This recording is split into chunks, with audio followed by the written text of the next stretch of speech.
if you are ready to leave a team, leave a brokerage, whatever the case is, do not, for the love of God, send a cold email at 12 midnight, and that's the only communication that you send to that individual. As much as you might think it is a professional thing to do, to write a pretty email that you probably had ChatGPT put together, I would say, in the spirit of not burning certain bridges, that picking up the phone, as uncomfortable as you might think it would be, is going to be a lot better for you, both short-term and long-term, than sending a cold email or just completely ghosting your brokerage or your team leader. All right, so the time has come, and it is time for you to say goodbye to that former brokerage.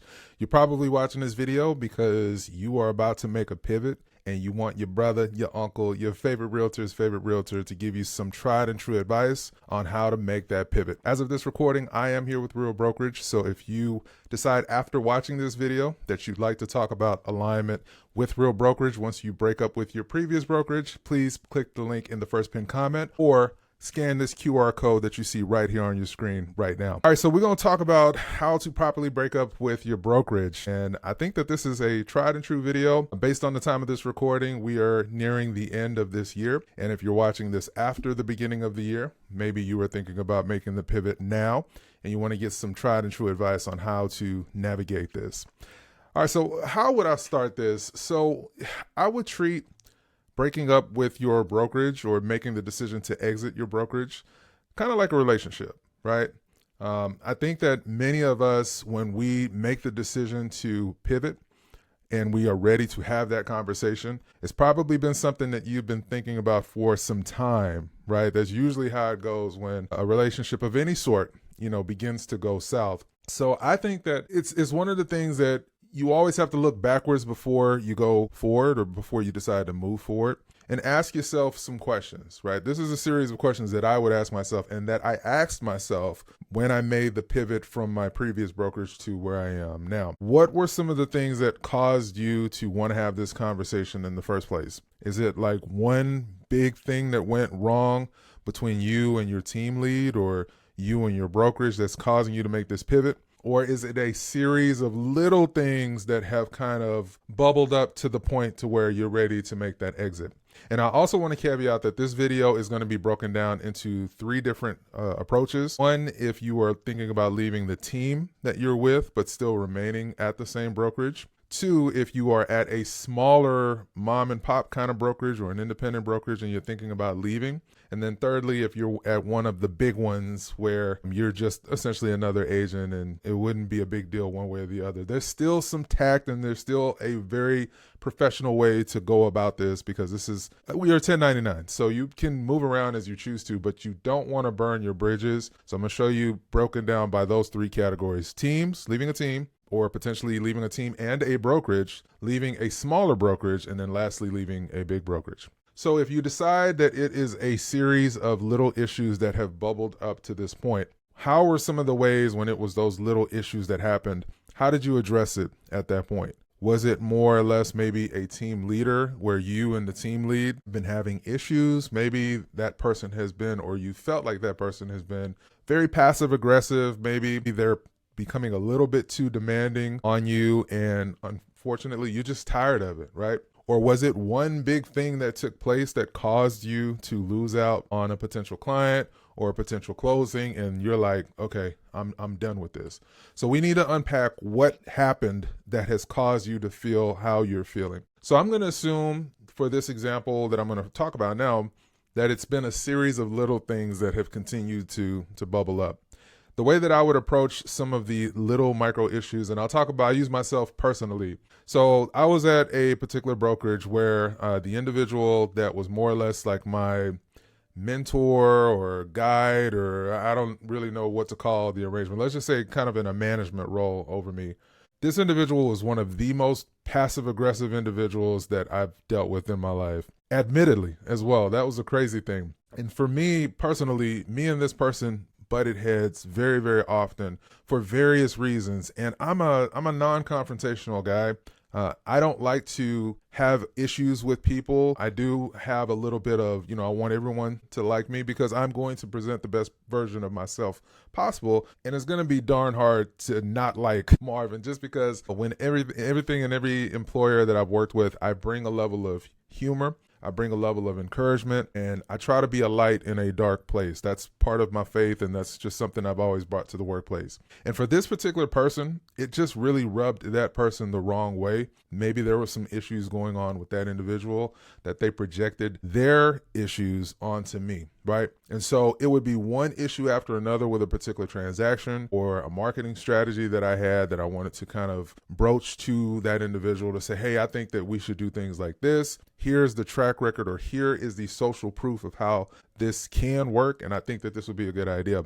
And that individual was just always shooting things down, telling me how, this isn't how things are typically done. And at one point, it actually caused me to lose out on an opportunity because I took the advice of someone who just shot something down just to shoot it down and didn't give me any rationale behind it, right? And then after a little bit longer had taken place, we had gotten into it a little bit more frequently, right? And it could be, when you're in the corporate space, getting into it is not like knock down, drag out, we're getting into physical fights. It's not like that. But it can be very pointed emails. And y'all know, if you've worked in the corporate space, how you can write an email a certain way where you're basically reading that person and putting them in check in a very professional way, and let me know in the comments how some of the ways that you've had to check people in an email, because y'all know that, like I said, if you've been in the corporate space, you know exactly what I'm talking about. And so from those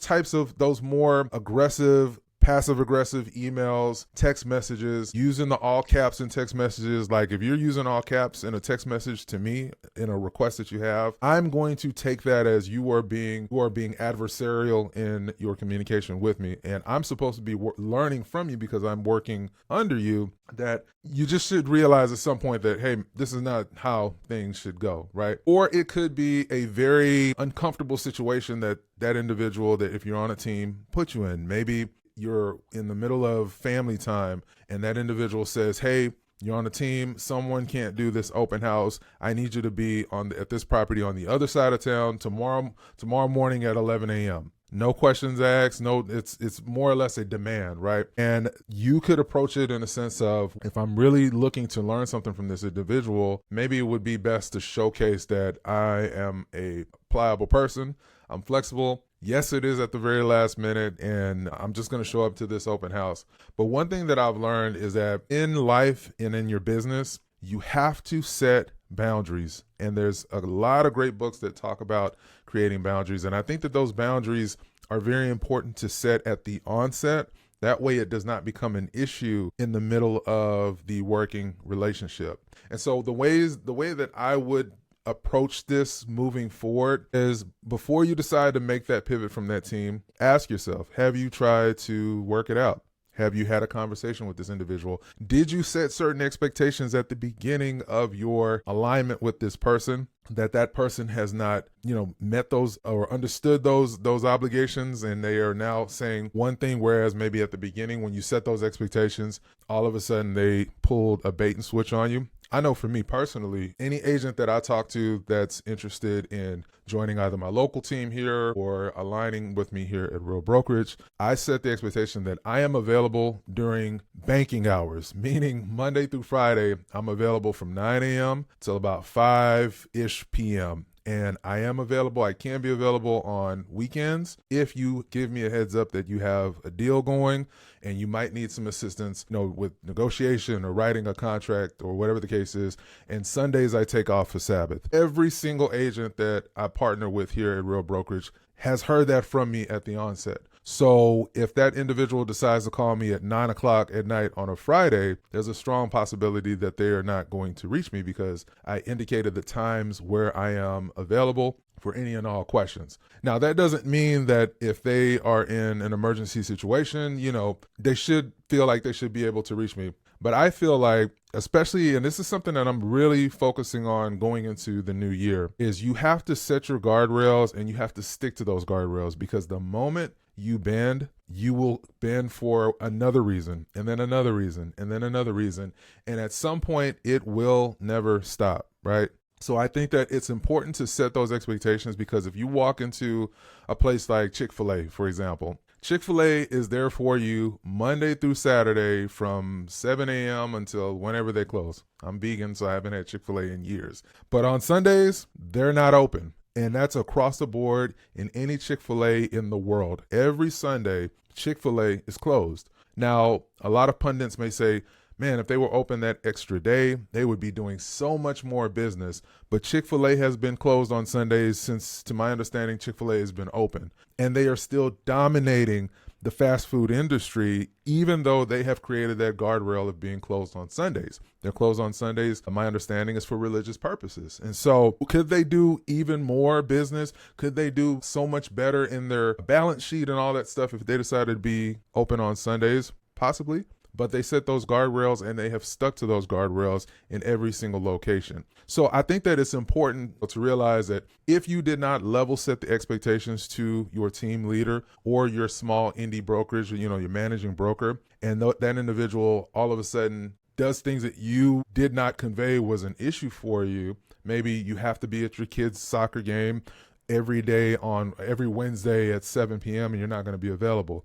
You have to have those types of conversations at the beginning. And I would implore you, before you make the decision to join another team or another brokerage, set your boundaries, set the times that you're available, set the things that are most important to you. Of course, you don't want to be like, saying, I don't want anyone that's in, that's from this background. I don't want to work around anyone from that background. You can't be discriminatory or anything in any of your requests.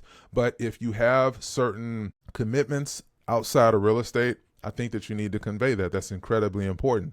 If you have certain non-negotiables in regards to the way that you run your real estate business, maybe you are a part-time agent that you would like at some point to go into full-time, but you will assure that individual that while you are dialed into all things real estate, that whatever it is that they're going to request of you, that you are going to meet those obligations within the confines of your part-time work. Of course, if you are a full-time agent, of course, you should be a lot more flexible in the things that you are able to do, and the things that you are not able to do are probably going to be a lot more minimal because you do real estate full-time. So I think that that's something that's extremely key, that you have to make sure that you have set those expectations and had those conversations on the front end so that it doesn't become an issue on the back end. Hey, if you made it this far in the video and you are a real estate professional, consider partnering with me here at Real Brokerage. You pay nothing per month, get a fantastic split, and you have the opportunity to build a business through revenue share and stock purchases. Book a call at the link below in today's video, and I'm happy to have a conversation on why I was able to grow my business exponentially by moving my practice to Real Brokerage. All right, back to the video. Now let's talk about the correct way to make that exit from that brokerage. Let's say you try to work it out and you're like, Marv, I'm still ready to go. All right, so what do you do now? So the thing that I would tell you to make sure, let's start with what you shouldn't do. All right. If you are ready to leave a team, leave a brokerage, whatever the case is, do not, for the love of God, send a cold email at 12 midnight, and that's the only communication that you send to that individual. As much as you might think it is a professional thing to do, to write a pretty email that you probably had ChatGPT put together for you, and I'm not mad at that, I would say, in the spirit of not burning certain bridges, that picking up the phone, as uncomfortable as you might think it would be to have the conversation, to basically tell your brokerage you're breaking up with them, is going to be a lot better for you, both short-term and long-term, than sending a cold email or just completely ghosting your brokerage or your team leader. I think that, especially in sales, right, we have to be able to tell people no, and we also have to be okay hearing no. And so if you decide to leave a team or a small brokerage, I think picking up the phone, it doesn't have to be a very long conversation, but picking up the phone to your team lead, or if you're not on the team, let's say it's your sponsor or whatever, whomever brought you into the fold at that particular brokerage, picking up the phone with them when the ink is dry on your decision to make that pivot, picking up the phone in a 1 to 5 minute conversation, thanking that individual for the opportunity, explaining to them that you have decided to go in a different direction in your real estate career is really going to serve you in a really positive way. And I'm going to tell you why. Firstly, if you've been going back and forth with that particular team lead or that small brokerage owner, whatever the case is, you don't want to give them the satisfaction of knowing that they are the direct reason why you've made the decision to pivot. And what I mean is if I just had a knockdown, drag out fight with my team lead, and then tomorrow I sent a cold email that I created on ChatGPT, and then I decide to leave. At some point, especially if I'm in the same state as that individual, our paths are going to cross again, especially if you're a producing agent. Now, if you're going into a completely different industry, it may not even be a big deal. But if you're going to remain in real estate, aka jumping to another brokerage, you are going at some point going to cross paths with that individual again, and you don't want to put yourself in a situation where you're representing a buyer client, right? The seller is represented by that individual that you had a knockdown, drag out fight with, and you are putting an offer on that property. Yes, the seller will and should be presented all offers, right? But they tend to lean on the opinion of their listing agent. And that listing agent isn't going to tell that seller, oh, I know this person, we had a big fight and they left my brokerage. They're going to look for some reason, especially if they're a petty Betty, they're going to look for some reason. And you may not believe this, especially, but I would tell you, if there are two similar offers, maybe it'll be different if your offer is the only offer that they get, but definitely if they've got multiple offers, your particular offer is by proxy going to go to the bottom of the list. It's just going to happen because of that connection that they had with you. They may never tell you. Of course, you'll never necessarily know in writing, but you just don't want to put yourself in a situation where you now thought you got one up on that individual. You decided to leave and you gave them a piece of your mind and you feel real good and because you told them off. And now a few months or a few years down the line, you will wish that you never did that. I believe that class is always the best way to handle things, right? So when I decided to leave my previous brokerage, I had a quick conversation with the individual that brought me on. I explained to that person, why I decided to make the pivot. I didn't say anything beyond that about any issues that I had with him or her or any issues that I had with the brokerage, even though I had a lot of them. And it was just thank you for the opportunity. I really appreciate it again. I'm sure our paths will cross at some point in the future. And that was the end of it. Now, there is a strong possibility if you do have this to make the decision to have a conversation with your brokerage that you're thinking about leaving, they're going to possibly try to talk you out of it. Most of them will just thank you for your time there, commend you and say, hey, if you need a recommendation or if I need to put a good word in for you, most of them will give you that vibe. Some might tell you where to go and how to get there, in a very passive aggressive way. Because when you're passive aggressive in every area, right? But most individuals will wish you well on your journey and ask how they can support your efforts in the future. And the reason they do that is because they know that people will come and people will go, right? But you, as the individual that's made that decision, stand on business, as the kids say, and make it a point to be extremely professional to that individual. Be kind. But again, do not just send a cold email and then block them on all social medias. Like, don't do that. That's just not cool, right? That's just not cool. So I would say, again, after that 1 to 5 minute conversation, in most states by law, they have to release your license and allow you to go. But let's say you have a deal on the table, right? Or a couple deals on the table, and you have made the decision to leave. Now you're worried about how your deals are going to be affected. Personally speaking, I think that it would be very important at the onset to ask those questions before you join a brokerage. If I have a deal, like a listing agreement, we're not under contract. How can if I decide to make a different move, what happens to my listings? What happens to the buyers that I'm representing? Maybe I'm under contract for another listing. I'm representing the buyer. That brokerage or that individual team lead will let you know how those things are handled, right? And so I think that, again, that goes back to the setting the expectations at the front end, asking these types of questions just to make sure that you don't put yourself in a situation to where mentally you've checked out, from that particular brokerage, but you have to stay there because you didn't do your due diligence on the front end. You have to stay there until this particular deal closes, or else you're going to lose on a big piece of the commission. You just want to make sure that you get ahead of those kind of things beforehand so it doesn't become an issue for you on the back end. Now, last thing I'd say to kind of walk through is what happens with the leads, right? If you join a team, more than likely that team does feed you, lead opportunity, lead flow, deals, things of that nature. You may want to ask, well, what happens with the leads that I've actually gotten from out of the pond, the lead pond, into we are actively looking for a home? Do you give up that lead? Do you get to still take that lead with you and then just pay your previous brokerage a referral? They typically will have some type of protocols in place whenever an individual leaves on how to handle those leads. But be prepared that more than likely you are going to have to give that lead up, and that's just kind of the end of it. And I know it stinks that you may feel like it's unjust, unfair, but it's the nature of the business, right? So maybe in your strategy, it should motivate you to hurry up and close that business so that you can be completely done with all of your current obligations to that brokerage. That way, when you are able to make a break, you're able to make a very clean break. But please make sure you don't do that. I just thought about this. Don't try to steal the leads. Don't try to, poach clients and all that kind of stuff. As much as you probably have earned that business with those individuals, again, you have to come from an abundance mindset. Shake the dust off from your shoes, if you will. And if you have to give up that business, it just is what it is. It might not feel very fair at all. And I totally get that.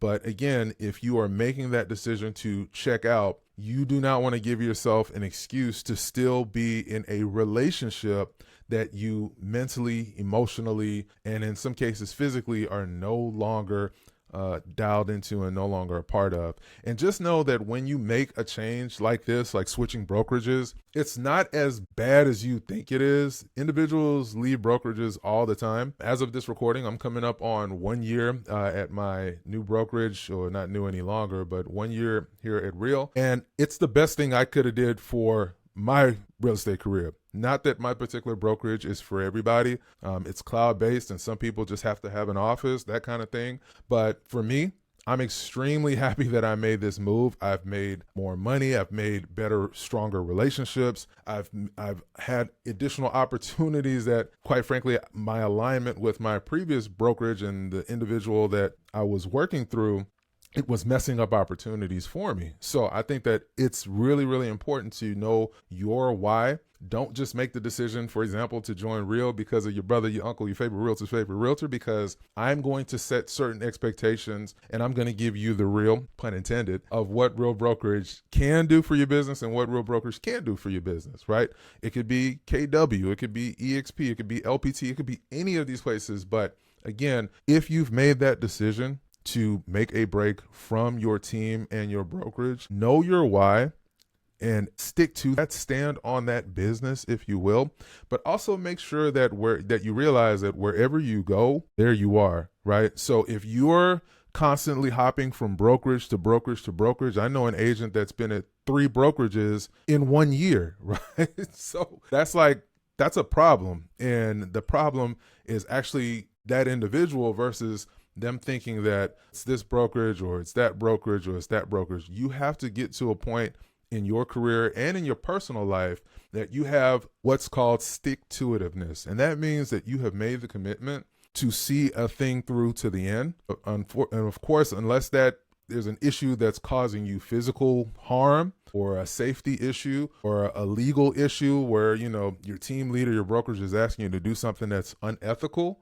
right? Then that's the time we have those conversations. But if it's just, I'm not motivated in my business, I expected my team lead to call me at 6 a.m. every morning and tell me what I need to do every single day. We are entrepreneurs as real estate professionals. You and I watching this video right now, you are a 1099 employee. You are not a salaried employee. So I think that it's incredibly important that we as real estate professionals going into the new year or a new brokerage, depending on the scenario, realizes that whatever you make of a thing is what it will become, meaning that if you really put in the work and you truly step your game up as far as making the number of contacts that you know you need to make before you get your first deal, nurturing those deals as they happen, and staying on top of business and answering questions on your clients, making yourself approachable and accountable as well, invisible if you're on a team. That way, when that team lead is looking at who to give the opportunity to, they see the squeaky wheel in you, if you will,